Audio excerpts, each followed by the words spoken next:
Hello दोस्तों, study education में आपका स्वागत है। मैं हूं गुरु सैनी एंड आज की वीडियो में हम डिस्कस करेंगे भाई AIRF वालों ने, ऑल इंडिया रेलवे फेडरेशन वालों ने एक पॉइंट उठाया था कि पॉइंट तो उठाया हुआ काफ़ी लंबे टाइम हो गया, लेकिन अभी इसके ऊपर थोड़ा और डिस्कशन चल रहा है। रिमाइंडर 2 दोबारा रेलवे बोर्ड ने डाला है हेडक्वार्टर वालों को। इसके अंदर पॉइंट ये है कि भाई लेवल 1 के अंदर जो म्यूचुअल ट्रांसफ़र होता है, तो उसके अंदर यानी कि डिवीज़न का भी एक डिवीज़न से उसी डिवीज़न के अंदर हम ट्रांसफ़र कर सकते हैं, नहीं कर सकते, ठीक है? क्योंकि कुछ एक ज़ोन के अंदर डिवीज़न के अंदर भई उसी डिवीज़न के अंदर हम म्यूचुअल ट्रांसफ़र लगा सकते हैं और काफ़ी जो ज़ोन हैं वो इस प्रक्रिया को बोल रहे हैं कि नहीं, ऐसे फॉलो नहीं हो सकता। ऐसे इन्होंने लिखा हुआ है, some of the zonal railways are interpreting the above instructions that mutual transfer should involve change in division and railway. कुछ जो ज़ोनल रेलवेज़ हैं वो तो वही बोल रहे हैं कि भई म्यूचुअल ट्रांसफ़र के अंदर डिवीज़न और रेलवे चेंज होना चाहिए एंड कुछ हैं जो ज़ोन है वो बोल रहे हैं कि भई एक ही डिवीज़न के अंदर म्यूचुअल ट्रांसफ़र हो सकता है। फेडरेशन का ओपिनियन क्या है, mutual transfer required only change on seniority rate. भाई म्यूचुअल ट्रांसफ़र में खाली सीनियरिटी ही आपकी जो है वो चेंज होती है। It is not mandatory that division and railway is change due to misinterpretation staff working level 1 are facing, जिसकी वजह से क्या है, जो लेवल 1 के अंदर स्टाफ है उनको काफ़ी प्रॉब्लम फेस करनी पड़ रही है। अगर कोई भाई अपने ही डिवीज़न के अंदर अगर म्यूचुअल ट्रांसफ़र चाहता है, तो क्या ऐसी म्यूचुअल ट्रांसफ़र हो सकता है, नहीं हो सकता? तो इसके ऊपर एक पॉइंट है, ठीक है? तो इसलिए इन्होंने ये जो लेटर था, जो पॉइंट था, ये इन्होंने रेलवे बोर्ड को लिखा था एंड रेलवे बोर्ड इसके ऊपर 2 बार लेटर लिख चुका है। इन्होंने भाई 10/4/24 को भी लिखा था, सभी ज़ोन को लिखा था एंड उसके बाद में 10/2/2025 को भी इन्होंने दोबारा रिमाइंड कराया, रिमाइंडर 2 डाला है इन्होंने, देखो रिमाइंडर 2 लिखा हुआ है और वही बात दोबारा ये दोहरा रहे हैं कि भैया कि आरबी 99/2018 क्या मिस इंटरप्रिटेशन जो है आपके डिवीज़न के अंदर किया जा रहा है। इसके अंदर लिखा हुआ है कि staff has contented that some of the zone, वही बात लिखी हुई है कि ज़ोनल रेलवेज़ के अंदर कुछ एक भाई म्यूचुअल ट्रांसफ़र के अंदर इन्वॉल्व चेंज इन डिवीज़न ज़रूरी है या नहीं, ठीक है? तो यही बात इन्होंने फिर से लिखी है एंड हम ये जो 99/2018 में क्या बात लिखी हुई है, ये सारी बातें भी एक बार देखेंगे।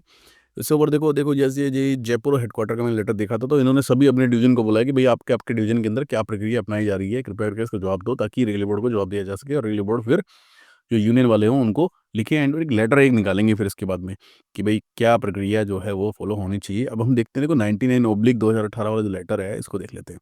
देखो ये वो लेटर था, ये 6/7/2018 को आया था एंड इसमें इन्होंने क्या किया था, पहले क्या था कि उसी कैडर में ट्रांसफ़र हो सकता था। एक बार मैं इसको हुँ, हुँ, देखो यहाँ पे क्या लिखा हुआ है कि railway non registered railway employees allowed to go on transfer one cadre of a division on mutual axis another non registered और करस्पॉन्डिंग कोडर, यानी उसी कैडर के अंदर जा सकता था पहले तो।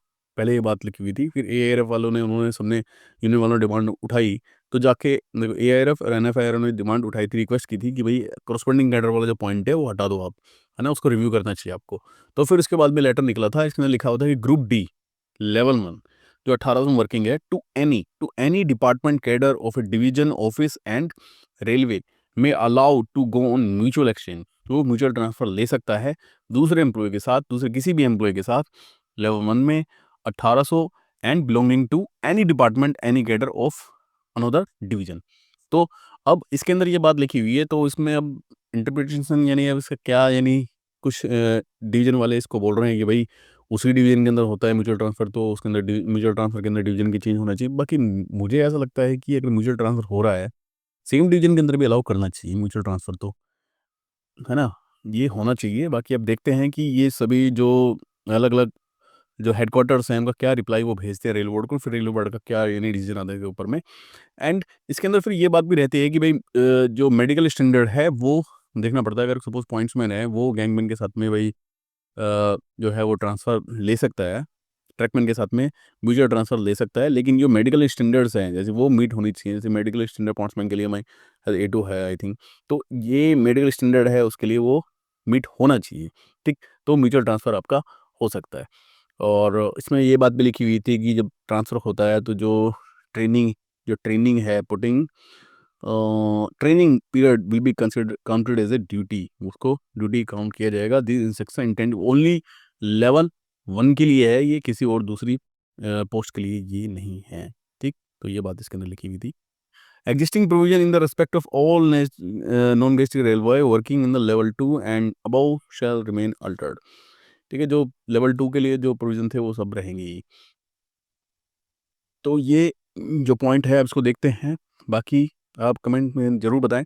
एंड म्यूचुअल ट्रांसफ़र के रिलेटेड हमने वीडियो एक बहुत अच्छी वीडियो बना रखी है, कृपया करके इस वीडियो को देखिए। शायद मुझे लग रहा है कि 50-60 हज़ार व्यू होंगे शायद इसके ऊपर। वो वीडियो आप ज़रूर देखें, उसके ऊपर आपको जो भी डाउट्स हैं वो क्लियर होंगे। आप कमेंट कीजिए, हम ट्राई करेंगे आपका रिप्लाई देने का, ठीक है? बाकी आप ग्रुप डी से दूसरे किसी एग्ज़ाम की तैयारी करना चाहते हैं, एएलपी की, सीनियर क्लर्क की या फिर वेलफेयर इंस्पेक्टर की तैयारी करना चाहते हैं, तो आप हमारे स्टडी गड़ा ऐप डाउनलोड कर सकते हैं। कृपया करके ये ऐप डाउनलोड कीजिए।